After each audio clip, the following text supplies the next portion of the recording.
Hello, everybody, and happy Oscar week. This Sunday, in case you guys don't know, is Oscar Sunday. Welcome to Pictures in Motion, our second episode yet. I'm glad you could join us. My name's David Glantz. My name is Colin Lucido. I'm Niall Higgs. And here we are, guys. Oscar prediction week, and we can't wait to talk about it. I'll tell you what, this is my favorite week of the year. Yeah. And Sunday come, it's my favorite day of the year. Better than New Year's, better than Christmas. This is Christmas. I love the Oscars, man. I love it. You know, so what do you guys think? You guys excited for this? You guys ready? Yeah, I'm probably not going to watch it, but I'm excited. Yeah. It's post-Golden Globes, so I'll take it. All right, I'll take it. All right. So, yeah, I guess we're going to start off, right? What you guys' first topic is adapted screenplay. David's pick was 12 Years a Slave. That's right. And in case you guys didn't hear me rave about 12 Years over at the best top 10 that we did last week, I love this movie, but this script, I think, played a huge factor in it. The way John Ridley really wrote it, he was able to put you through just the torment and everything that Solomon Northup put himself through, or went through nonetheless for the 12 years that he was a slave. And it's brilliant, is the words I can use to describe it, and the fact that the powerful use of vocabulary that he uses and the dialect that he uses, and it's not just the way the performances came off, but he took this from an autobiography that Solomon Northup wrote, from his days as a slave, and he just transpired it to film, I think, better than anybody could expect it. Nobody knew about Solomon Northup until this movie came out, which is kind of an amazing factor, and I think he's going to win it. I think he should win it. So I wouldn't be surprised. All right. Colin's pick was Captain Phillips. Yes, Billy Ray, I think, actually did a Zero Dark 30 attempt at an event that actually did happen because, well, it was all over news back in 2009, and seeing Tom Hanks' character in this film actually going through the hardship of what occurred is, and you don't really hear about modern-day piracies going on as much. Right, that's a good point.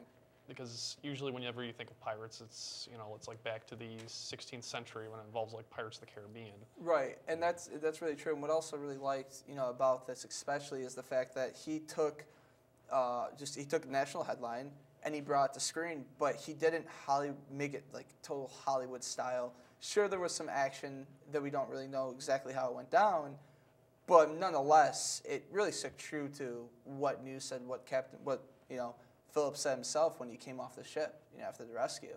Yeah. And it's a really well depicted and just well written script.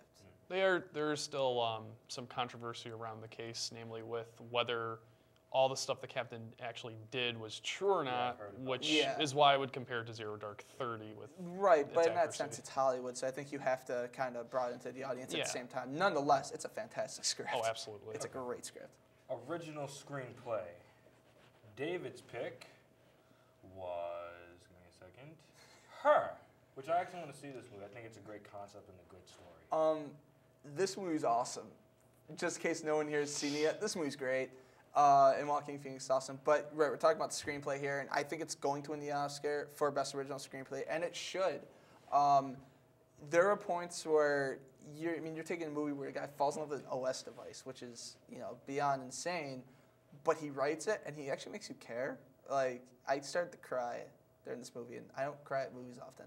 And I actually started to tear up, and I watched this movie 1.5 times. I didn't get finished it my second time through yet. Yeah, I know several friends that actually went to see this and actually had really deep talks with people. Oh my God, like, you're right. It's not just the voice performance with Scarlett Johansson that's great. It's the banter between Joaquin Phoenix and Scarlett Johansson as Samantha, as the OS. You don't see her face once, but they're just going at it, and it's just so sweet, and it's such a real-life relationship. And that is, credit to Spike Jonze, his first ever screenplay by himself.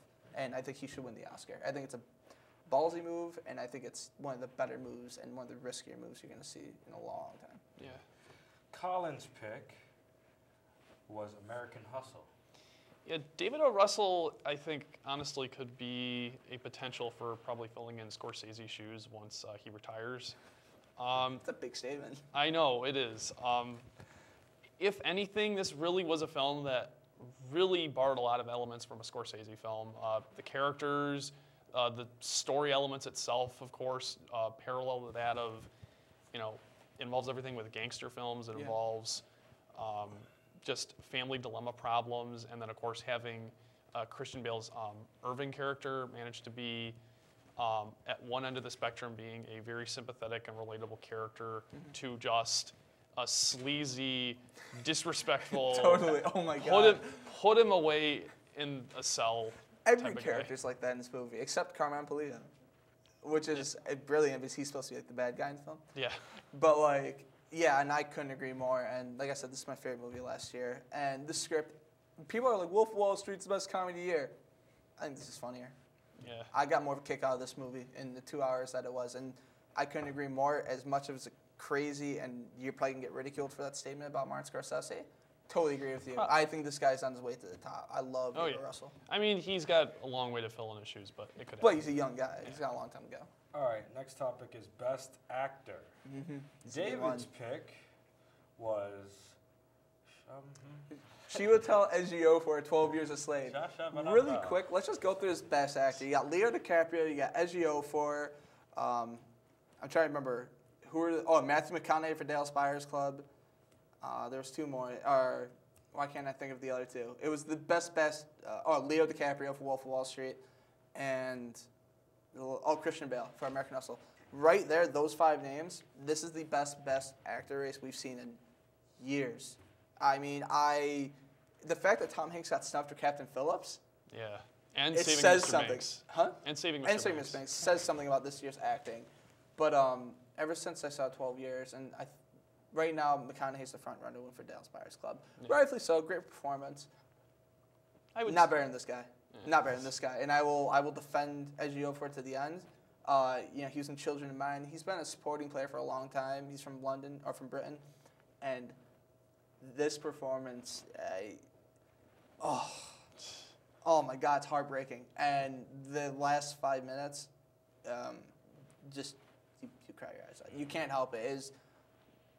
His face, you see everything through his eyes the whole time. And it's just his eyes. You see through his soul. And this guy's finally in the limelight. I'm so happy to see it. And I think he should win. And I think he will win. McConaughey's he's right up there with him. It's a battle. Right. I would agree with that, but honestly, American Hustle, I think, did a really damn good job. And Christian Bale as Irving, again, so good. I've said my piece. Good. I mean, Irving is probably the more dynamic character aside from his quote wife in the film with Jennifer Lawrence's character. And I'll talk about her in a bit later, but honestly, I would see your pick very valid. I honestly just thought Bale's character was... He was absolutely amazing. Everyone's like, Leo's going to win, or McConaughey or Ejiofor is going to win. I think if they gave it to him, I'd be perfectly cool with that. His performance as Irving was completely underrated. Amazing performance by Christian Bale. All right, Best Actress now. David's pick was Cate Blanchett. Cate Blanchett, this is a lock. And I dare people to put money or bet against me Cate Blanchett's not going to win this Oscar. I dare you. Because I know I'm never right. I know I'm right on this one. Cate Blanchett is going to win this Oscar, and if she doesn't, I will never watch the Oscars again. I put my word on it. Wow. This was an amazing performance in Blue Jasmine. A complete breakdown of a character, just tears you apart. So funny, so brutal, so good. See the movie. Great Woody Allen piece. She's going to win. She better win. All right, and Colin's pick was none other than Sandy Bullock. Sandra Bullock has always been, at one point I really despised her, and it really didn't help that lines. Despise this beautiful face. I really didn't like how she kept picking bad rom-coms again and again and again. And then Blindside proved that she could act. It wasn't a film that I would say, this definitely proves it, but Gravity, her role as Dr. Stone in that film, albeit I think the film was more of a symbolic revolution in terms of the experience of space. But Sandra Bullock's character, I thought, did a really good job just portraying this vulnerable person that I haven't seen a performance like this probably since Sigourney Weaver's vulnerability in the first Alien film. Yeah, I agree. Go ahead. I just absolutely loved her performance. And honestly, I would not be heartbroken if she didn't win the Oscar, but in any regard, she did a good They job. should not give her the Blind Side. They should give her for this one, and I think she's great. She carries the movie on her shoulder. Exactly. I think she deserves totally the Oscar agree. more so than Blindside. Yeah, fair enough. Go ahead. All right, Best Picture, David's pick. We move into 12 Years a Slave. Yeah, I mean, I'd say more. 12 Years a Slave is going to win this award, and correct me if I'm wrong, but 12 Years a Slave is going to win this award, and it deservedly should. This is a powerhouse of a film. This is as good a movie as we've seen. This is as good a take on American history, on slavery, as we've ever seen in the world, and it's going to win Best Picture, and if not, again, I'll be really sad. But, I mean, there are other good nominees. All right. Yeah. And Colin's pick, we move into Gravity. I'm in space for the first 40 minutes. I mean, the whole movie? The whole movie, sure, but the experience of it is just that much adrenaline that you feel it for. Throughout the entire film, you are feeling anxiety. You are feeling the loneliness of being out there in space, and it just creates a new type of fear. If anything, I feel so sorry for people that did not see this in IMAX 3D, because the experience alone is enough to be overwhelmed with. Honestly, Sandra Bullock's performance, George Clooney's performance, they're so perfect. I absolutely love this movie. It's great. It's one of the best science fiction films I've seen in years. It's the best science fiction film I've Comes on ever DVD seen. tomorrow. I've got to pick it up. It does, and you should definitely go and see it. All right, well, that's all we got. You know, these are our main Oscar picks. We're going to come back right after break, actually, with a few more. So stay with us, guys, and make sure you follow us on Twitter and join our Oscar party on Sunday. We'll be right back.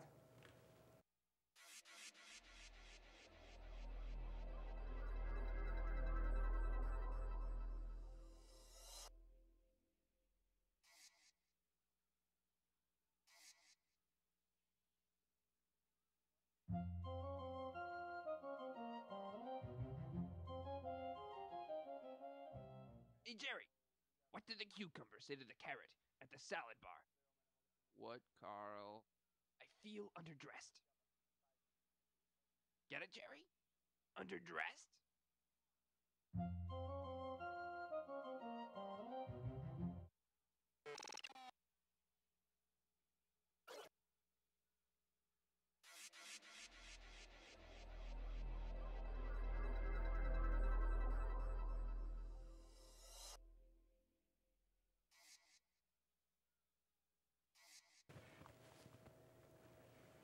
Welcome back to Pictures in Motion. I'm David Glantz.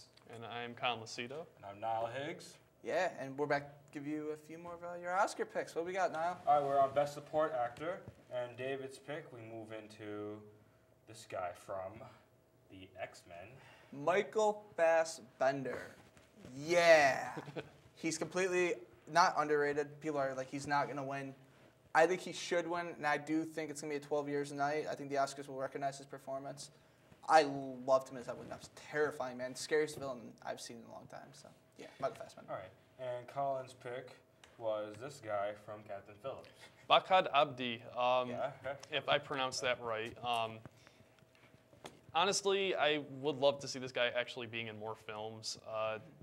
For anything, really, it's just because this is a guy that had absolutely no potential. He just came in off, as you said, in a taxi cab. Yeah, he was a taxi driver. And yeah, I mean, I would love to see what else he could do. I thought his character as the villain in this film, intimidating Tom Hanks, was enough just to get me excited for the film.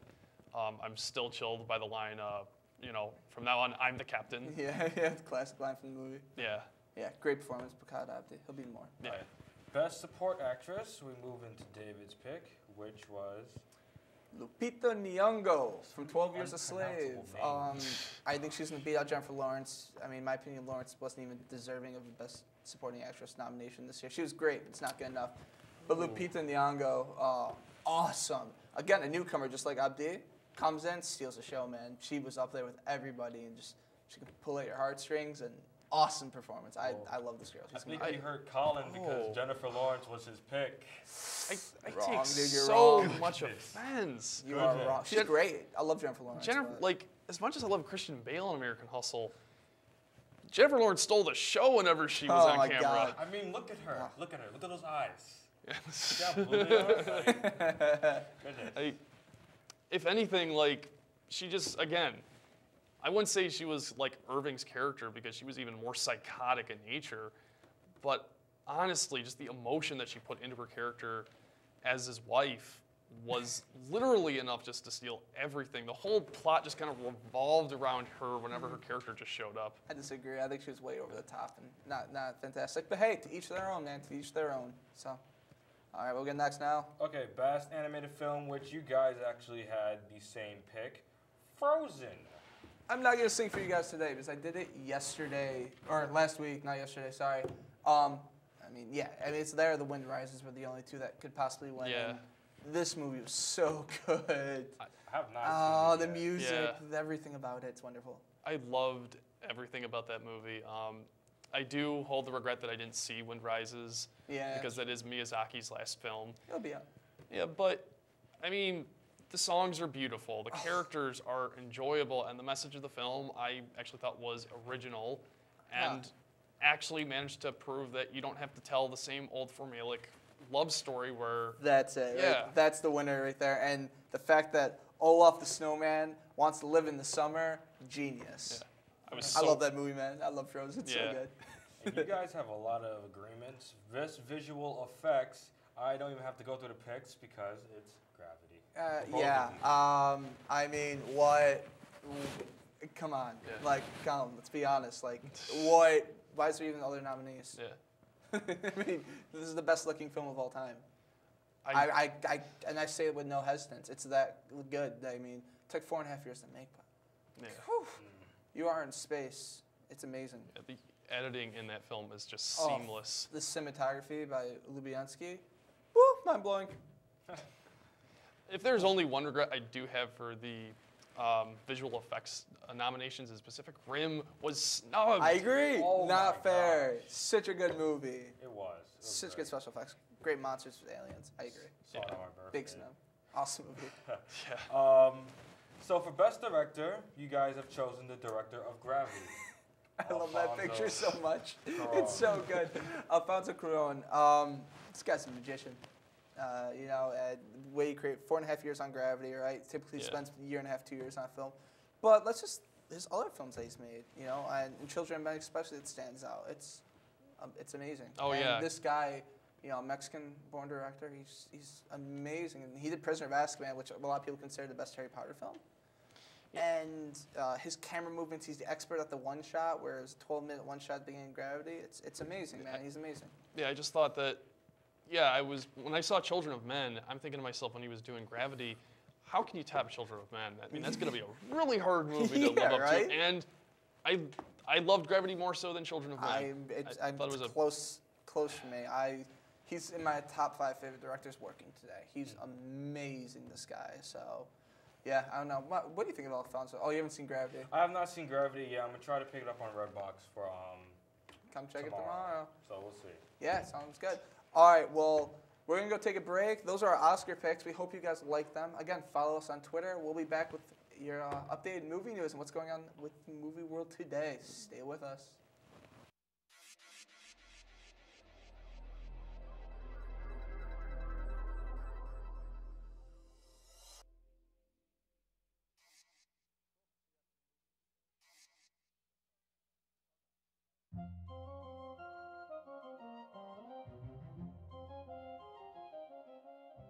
Hey, Jerry, what did the cucumber say to the carrot at the salad bar? What, Carl? I feel underdressed. Get it, Jerry? Underdressed?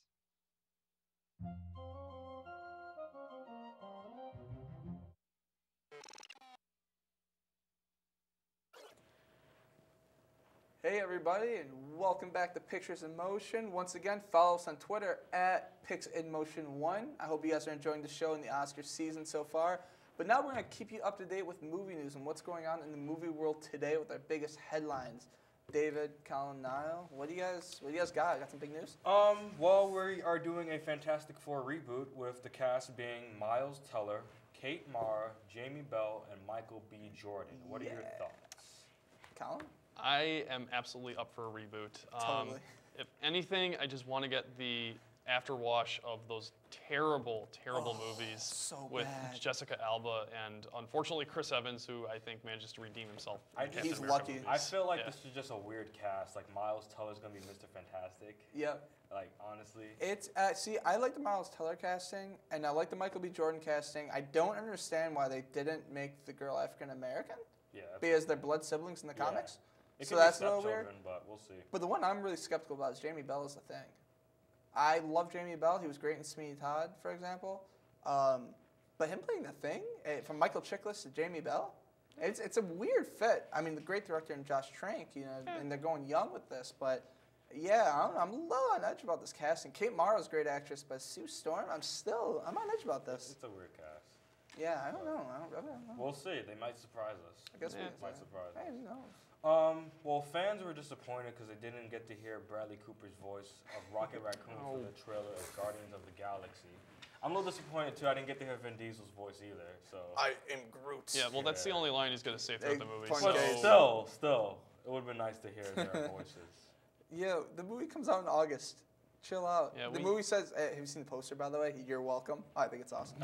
But yeah, I think the trailer's amazing. Marvel's doing a great job. They're pushing out movies, definitely. Pushing out, they're Very taking great. risks. And I think, I was talking to my roommate recently about this movie after the trailer got released. I've watched it at least 40 times.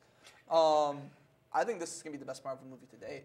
I Yeah. think it's going to be better than the It's Avengers. a franchise they haven't really covered. Exactly, but I love that. And the trailer was brilliant in that way. You know what I mean? And yet you have DC, which is trying to push out a JLA movie, which is just going to fall apart in every Yep. single aspect. I mean, they've already disappointed with Man of Steel, so Yeah. let's DC's see more not- disappointments.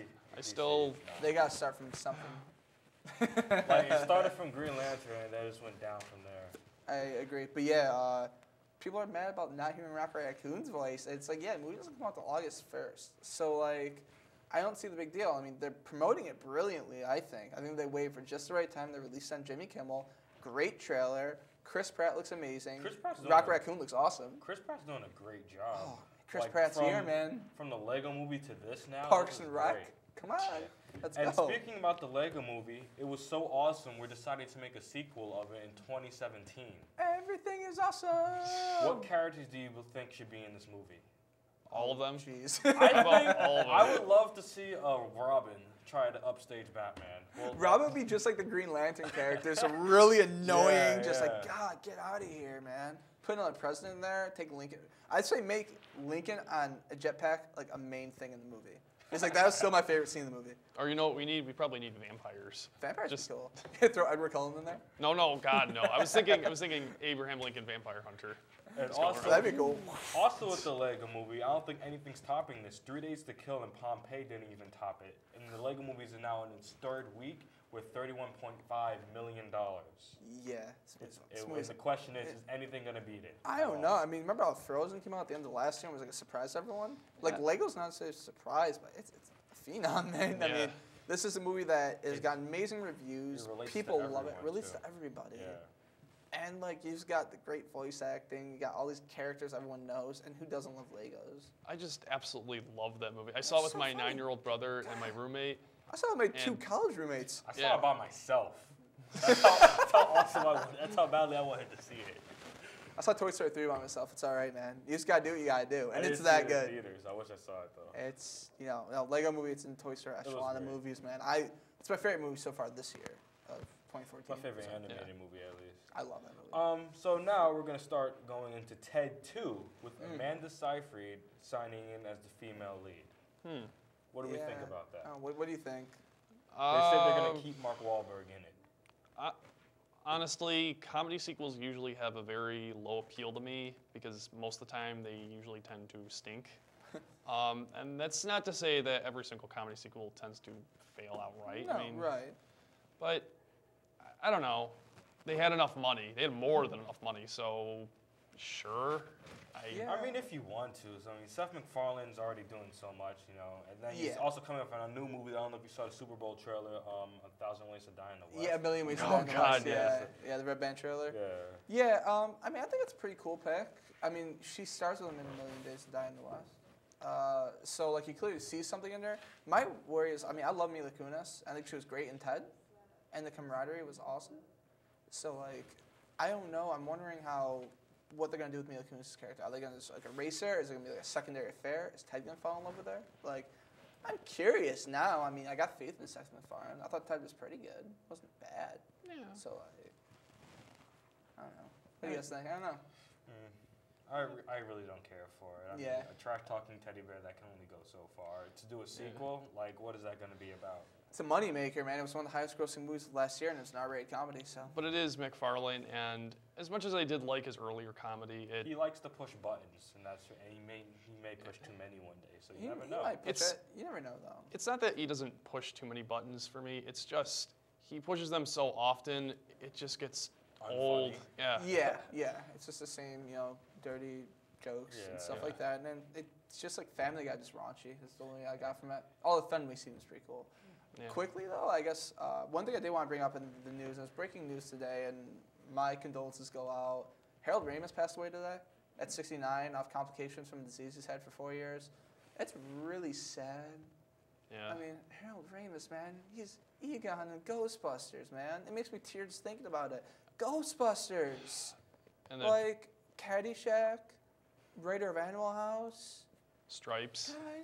Guys, Philip Seymour Hoffman and Harold Ramis in the same month? It's unfortunate. February is evil.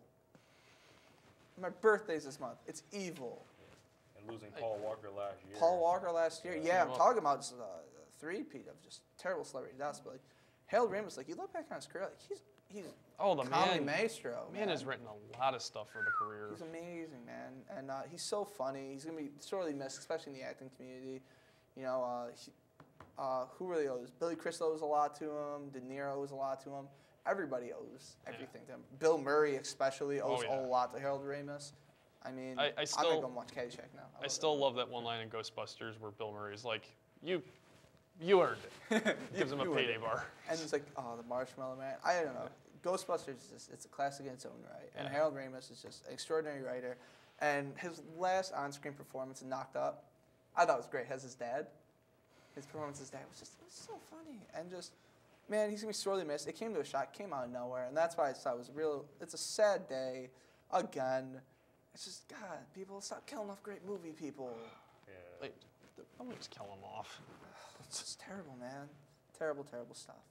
All right, well, I think that's pretty much going to do it for our Oscar special and tribute to Harold Ramis and everything. Don't we also have a party to announce? Yes, we do, actually. We are having our Oscar bash, so in case any Fredonia students are watching right now, which I hope you are, we have an Oscar party here at WMYF on Sunday, so you guys should come down. You guys get your picks. Whoever wins picks gets the Blu-ray of their favorite Best Picture nominated movie this year. Yeah.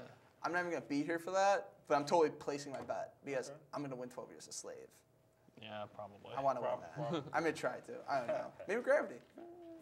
Who really knows? But yeah, guys, that's all we got. Once again, I'm Dave. I'm Colin. I'm Niall.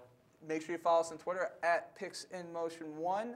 Thanks for joining us, guys. Heck of a time. Enjoy the Oscars. We'll be back next Monday at 8:30. And enjoy. Thank you.